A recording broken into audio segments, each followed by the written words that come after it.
She is here and we love her. Thank you for being a library champion.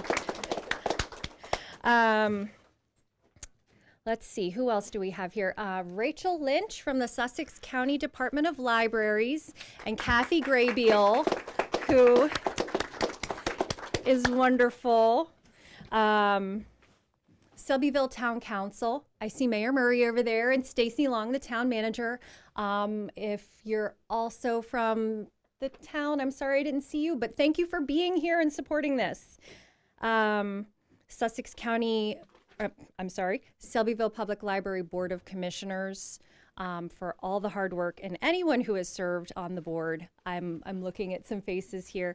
I know that there are some folks who have served on the board longer than others, but all of you have done so much work to get us to this point.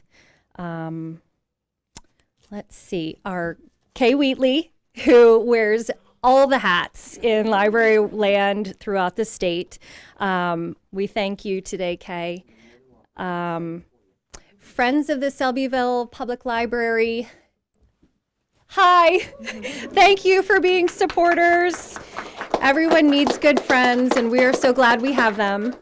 The library founders from the Selbyville Community Club, they founded this library back in 1914, something like that. I don't know, shout out a number if you can correct me, but thank you for doing that and getting things started in Selbyville. Here we are, still here. My colleagues from all over the state, directors, library staff, everyone, I see you. I know how hard that we are working, particularly when it comes to building and running our libraries and serving our communities. I see the good work you do every day, and I just want to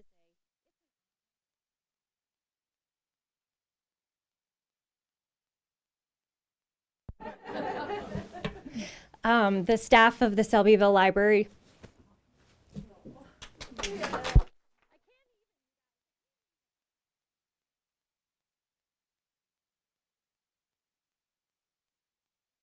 Growth of the library.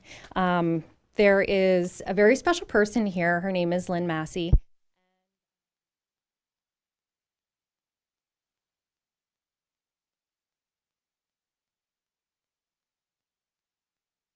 Late 90s and early aughts, and Ray Moore was the president of the Board of Commissioners.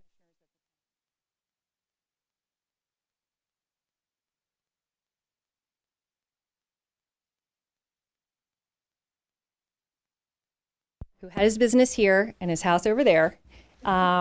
If he would be interested.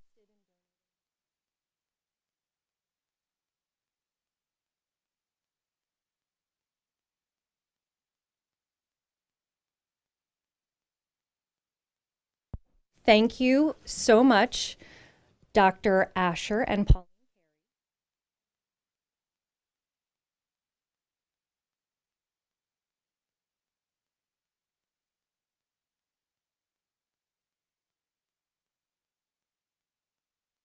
New library, but their gift will continue.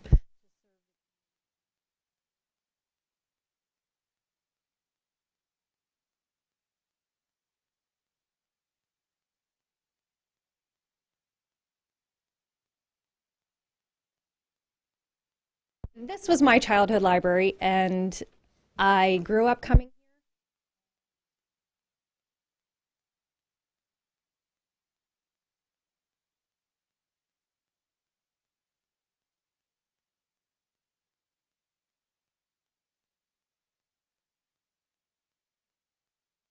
Serve in this community.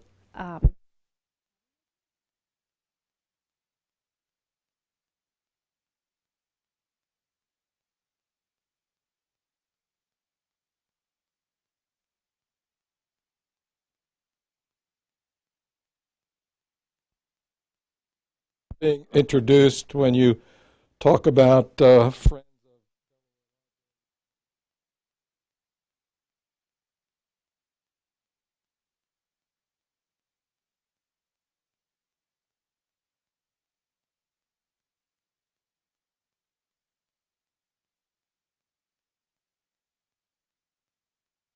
coming here this morning, but I knew if we had a call out,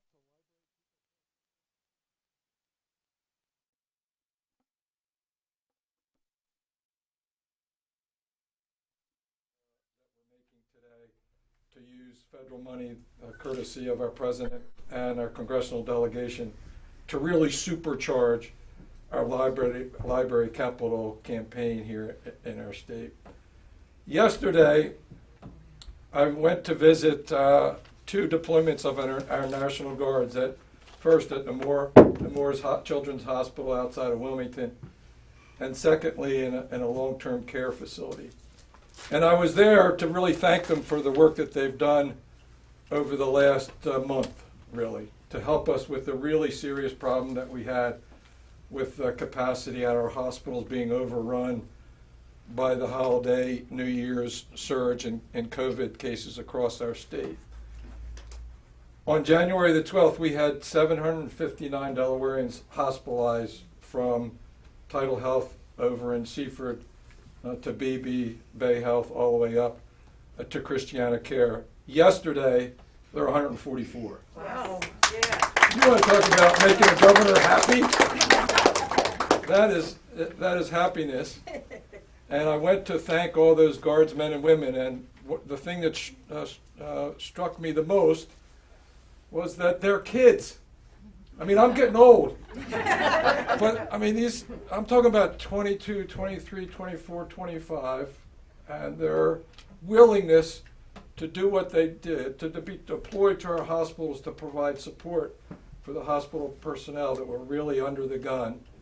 They really were the savior for all these facilities and for the rest of us, and we owe them an incredible debt of gratitude. We simply would not be where we are today, hopefully on this side of the pandemic, without our Delaware Army and Air National Guard. Everything we asked them to do, from testing to vaccinations to traffic, you name it, they did.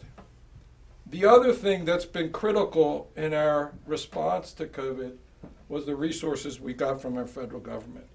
Without those, we'd be in a way worse shape than we are today. First, the CARES Act funding that helped us respond, the advice and guidance that we got from the CDC and the White House Task Force under 2 presidents, to the resources that we're talking about and celebrating today. The purpose of these ARPA funds is to accelerate the rebound of our economy across our state. It's going to give us an incredible opportunity to fund projects like this in a way that'll be able to bring them to fruition way sooner than they otherwise would have been. And I'm glad Senator Hucker is here with us and is such a good supporter of libraries, because there's a state side of this, as all the friends of the library know. Right. The federal resources are going to help replace, if you will, the fundraising that otherwise would have been necessary by the local friends. I see Courtney Stewart back there shaking her head. I learned 2 things before I came today. One, that Courtney Stewart, who used to work in the budget office, now works for the Secretary of State, instrumental in libraries, is from Selbyville. And number 2, Governor Carper, this used to be a governor's house. Obviously, when governors did better than when they do today, but this is a really special place. And today we're announcing using part of the ARPA funds was $112 million for a capital program for mostly community service organizations across our state. Right off the top, the legislation made eligible funding for libraries for obvious reasons, as community hubs, as hubs for information sharing about COVID. And so we're going to use $40 million of that money for projects from Selbyville to Georgetown to Rehoboth to Lewis to Harrington to Duck Creek to Newark to Wilmington. And the first one up, I understand, is Selbyville. And it's first up because it's ready to go. It's ready to go. And when you think about all these challenges, right, Kate? That's right. Ready to go. And there's a great relief off those people that we're going to have to do the fundraising for. Okay. So we owe an incredible debt of gratitude to our Army and Air National Guard. We owe an incredible debt of gratitude to all the hospitals and folks that have responded. We owe an incredible debt of gratitude to our congressional delegation for all the COVID, but this stuff in particular, because it's really going to give us a once-in-a-lifetime opportunity to make investments that are important to our communities, to our children and our families. One of our highest priorities is to make sure every child, so I'm so glad I hear they did this for me. When I go to our schools, I love to repeat the cat. And one of our biggest priorities is to make sure that every third grader, every single third grader in our state can read at grade level when they get there, right? And libraries are an important part of all of that. It requires all the rest of us and parents as well in our schools who do a tremendous job. But this funding, this $40 million is going to make a difference. Thank you for the difference that all of you make in our libraries, not just today and going forward, but everything that you've done to bring us up to this day. And finally, a final thanks to our congressional delegation for their great work. I don't know whether I'm supposed to introduce Senator Carper, but I'm going to do it anyway. So I went into the front room. If you haven't been in the front room to look at these historic pictures of Governor Townsend with Senator Williams and Congressman and Senator Boggs and former Senator or former Governor Carville, just incredible.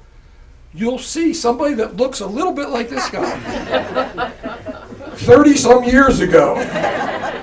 In a great picture, I think maybe at Woodburn, probably before that. But Senator Carper has been a mentor of mine, a great leader for our state, somebody who's in Washington trying to get things done. Right, trying to strike the balance in the middle of a very heated political climate. He's a good friend to libraries.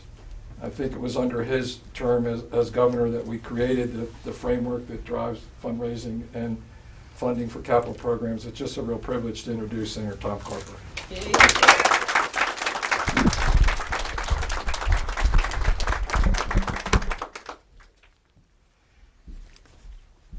Thank you, Governor Carney.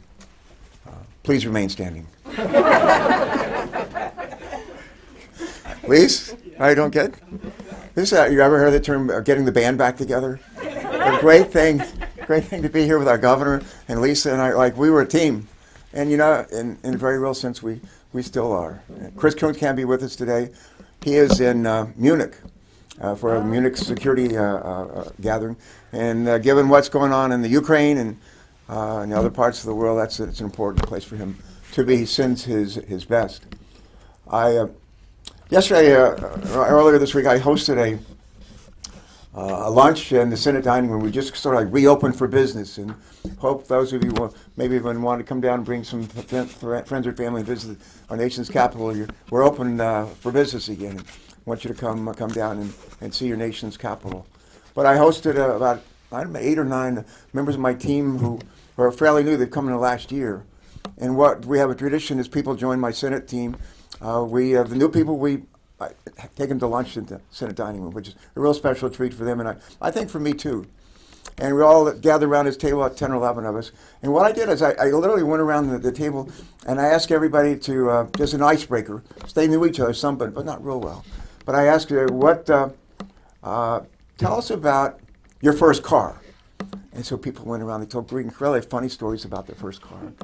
And I asked people to tell us about like the first concert they went to, and people told us about their first concert. It's interesting people remember that stuff. And then I thought, sitting here today, I thought, I want to ask you just to think, not to tell us, but think about the first library you ever visited. Think about the first library you ever visited. Or maybe the first library that you took your son or daughter to as they were just little kids and maybe not even in school yet, and took them to a library and introduced them to what a library is all about. I've been to libraries all over the world, And when I was a naval flight officer in the Vietnam War, got to go all over the world with the Navy. Almost every military base I ever went to, they have a library. And people say, why do you love the Navy? Why do you love the military so much? One of the things is because you're on a military base, they provide just about everything you need. They'll feed you, give you a place to sleep. A lot of them have a gym. They have doctors and nurses if you need those. And they have a library. I've been in more libraries, and when we're flying to do our operations, I go to the library and read and just write letters and stuff like that. I have great memories from libraries. Do any of you have a great memory from a library as a kid growing up? Yeah. The first library I went to as a kid growing up, I was born in West Virginia, coal mining town. The first library we went to was not in a building. It was on wheels. It was on wheels. Anybody ever go to a library like that? Yeah, they had that. That was our library. The bookmobile, there you go. Bookmobile. We probably still have them. And that's a couple. That's good. You can never have too many. But when our boys, Martha and I met kind of late in life, and we started having kids. We met in 35 and 37. She was 35, I was 37. A couple of years after that, we started having 2 boys. And I remember well being at the Woodburn, the governor's house, and we go there a lot on weekends. We lived in Wilmington, but a lot of weekends and summers we'd spend time at Woodburn. And about 2 blocks away was the Dover Library. And I just have great memories of taking our boys to the Dover Library. One of the things we want to make sure is that they had everything a kid could ask for: loving, caring parents, a chance for a good education, a library in their life early on, just a supportive community, and they turned out okay. They have turned out. We're just thrilled with our sons. Very proud of them. One of the things that Lisa and I and John, when he was our secretary, one of the things we focus on are strengthening families. That's what for 8 years. How do we strengthen the basic building block of our society? Families. And one of the ways we do that is to make sure that the kids are prepared to be successful when they walk into kindergarten or first grade or second or third grade. And one of the great things about libraries is they do that. They help us do that. And the other thing I love about libraries, it's like raising a barn in the olden days, and when they had a barn raising in the community and out in the country, and you'd have the folks who were going to own the barn, and then you'd have the neighbors that would come, and they would bring their saws and their hammers and everything, and the supplies that were needed to build a library, and they'd build it together. One of the great things about libraries in this state is we don't build them in barns, but we actually, the same spirit's alive. The same spirit is alive. And we bring, each of us, different things that are needed to be able to build these libraries. And this is true as well. We have great support here from the legislature. It's great to see Joel and others that are here from the legislature and aren't. It's great to be here with Annie and the folks who work in the Division of Libraries and do that work. We've got support here from the governor, and we've got support from our congressional delegation. We have support from our president. Everybody brings their piece to the task at hand, and we can celebrate it as well. Years from now, 10, 20, 30, 40 years from now, people are going to drive through Selby. Maybe they come back here later on in their lives, and they'll bring their kids or their grandchildren, and they'll say about the library we're about to build here. They'll say, that was my library. That library meant so much to me. And as a result of that, we're going to have kids that are going to get a good education, be ready to be successful when they start off in school, go on and graduate and do things that make them proud and their parents proud and make all of us proud. And it will have started right here to join in a collective of effort. I want to say to everybody that's a part of this, thank you. You are doing the Lord's work, the Lord's work. And someone who's been doing the Lord's work for the last 60 years. we had the greatest birthday celebration for Lisa about a week ago with a big Zoom call, and I got this just to lead everybody in singing "When I'm 64," even though she I didn't. Don't make me older. But we had a huge celebration for Lisa, and Lisa's been crushing it in a very, very good way for all of her life. She is such a joy to serve with. And I count her her friendship and her service is a blessing in my life and a blessing in all of our lives. Our Congresswoman, Lisa Blunt, Rochester. Lisa. Woo!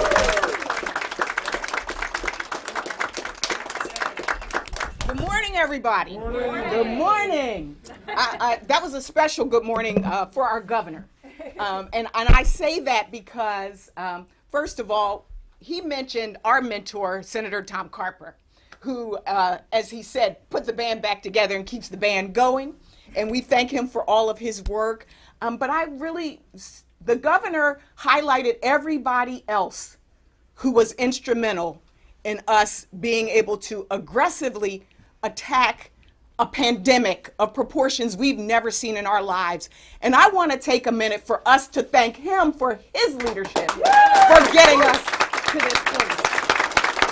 People are back in restaurants, kids are in schools. This is a beautiful day, and we are here at the Shelbyville Library. Isn't this beautiful? Yes. Oh, yes. Yes. Okay, so I'm trying to calm down. I'm just trying to bring it down because this is truly a celebration. And so to all of the staff, to all of the board members, the community members, the elected officials, I heard Senator Hocker has the best fried chicken, to everybody who has played a part, we just want to say thank you. It's exciting today to announce this next step forward in our state's path to rebuild from this pandemic. $40 million. $40 million for new libraries, for existing buildings, to make them more accessible, to make them more environmentally friendly. Because we're even talking about solar panels on this new library. So I love that. That's like saving money and saving the planet. It's a twofer. That is incredible. That's what this money goes to as part of the American Rescue Plan. And I have to say, this morning I didn't know what to wear. I even did my hair up in a bun. People don't even know who I am. I just knew it was going to be really windy. And so I was like, wear the combat boots, wear everything for this weather. And now we're inside. But I will tell you, as I thought about it, I thought about, one, what would I wear? I'm wearing red. It was Valentine's Day this week. And I love libraries. I mean, I love libraries. I mean, everybody in here has a story, as the senator said. I remember as a kid, my two sisters and I was the oldest, marching them over to the library after school every day because it was a safe space and it was a place where we could go and explore the world. I loved libraries. Then I became a mom. And I got to take my kids. I don't know how many moms are in the house. Raise your hand if you're a mom who took your kid to a library. I got to bring my own children to the public library. And then as the Secretary of Labor under then Governor Tom Carper, got a chance to partner with libraries to bring jobs into the library and let people know that they could have access to connecting to the Department of Labor. Again, it's books, it's the world, it's jobs. And even in this current job as your Congresswoman, on the health subcommittee, being able to go into libraries where they have telehealth kiosks and people can get COVID shots, and the incredible work that's happening in our libraries is huge. It's huge. But speaking of huge, this place is 5,000 square feet. What you're about to do is 14,000 square feet. We will all be able to socially distance in that room. And so I just wanted to say I am proud to be a supporter of libraries. I am excited about this opportunity. And I also want to share, if you still have your library card, that's a fantastic thing. But don't forget, there's an app called Hoopla. Hoopla. Any librarians in here? Oh, yeah. Okay, we know about Hoopla. So in case you're at home and you want to do this from home, watch a movie or get some music or a book. The libraries are our future. They are today. Somebody said amen. Did I hear an amen? I heard an amen. They are our today and they are our future. So let's celebrate $40 million for Delaware libraries, the leadership of the governor, the leadership of the General Assembly, the leadership of the entire community. our librarians. And the next leader, I don't know if I'm supposed to introduce her, but I will, because she goes, she posits herself as an introvert, but she is the most, I would say, effective introvert you have ever seen. And she is making sure that we spread the word about the gospel of libraries. Ladies and gentlemen, please welcome Annie Norman, our state librarian. Wow, that was awesome. Thank you so much. This is awesome. Well, first I want to thank Kelly Klein and the Selbyville Library Board for hosting us today. And also acknowledge all the library leaders in the room, to all the library board and advisory members, friends of libraries, library directors, and staff. Congratulations for your advocacy and service to Delawareans. Look where it got us. Yay! Thank you. So Governor Carney and Secretary Bullock are library champions. And by the way, where's my boss? My boss is absent. Maybe he's remote. Hi, Jeff. Thank you, Secretary Jeff. First, Courtney Stewart. well, that's true. She's on my list too. So they are both Governor and Secretary Bullock are library champions. First, for establishing the statewide Delaware Library Network and Consortium. And that network enables us to broadcast live today from a library, and it would have worked outside too if we did it out in the parking lot, and in a rural area as well. And of course, Courtney is on my list. Also, thank you to library champion Dr. Courtney Stewart. Now, this morning I was interviewed, and I was asked, so why is it going? Why is this being held in Selbyville? And of course, the first thing I thought of was, well, because it's Dr. Courtney Stewart's library. I didn't say that, but that's what that's really why. But anyway, lots of good reasons to hold it here as well. So we just celebrated the 120th anniversary of library services to Delawareans across generations. Delaware is one of 15 states that support library construction. The Council on Libraries established the goal of 1 square foot per capita of library space statewide. The investment today will help library facilities leap forward a generation toward that goal. Governor Carney's strategic investment in libraries supports equity for communities throughout the state. So we learned earlier, a few years ago, from Selbyville's neighbor, I think that way, the Frankfurt Public Library, how difficult it is to raise the match in low-income areas. And I got lots of emails from legislators about that time. But ARPA, the federal ARPA funds, thank you, can be used to match the state funds. And that helps with equity in the low-income areas, such as Selbyville, Harrington, and the North Wilmington Library area. Senator Carper and Congresswoman Blunt Rochester visited last fall, and they know that on my library bucket list, I'm super excited for all the libraries, but on my library bucket list is the Harrington Public Library, which is still in an old funeral home. And so Harrington will finally be able to proceed on a state-of-the-art facility. And Marlena is here today. Wave, Marlena! Yay! And I also want to thank Kay, because Kay got all these libraries ready. The visit that they had last fall was just in time. Kay was just in time, and Harrington's ready. Yay! So Delaware libraries are shovel-ready to strengthen the social infrastructure for digital equity, literacy, workforce development, and much more. Please join me in a big, thank you, standing ovation for Governor Carney and all our library champions. Thank you.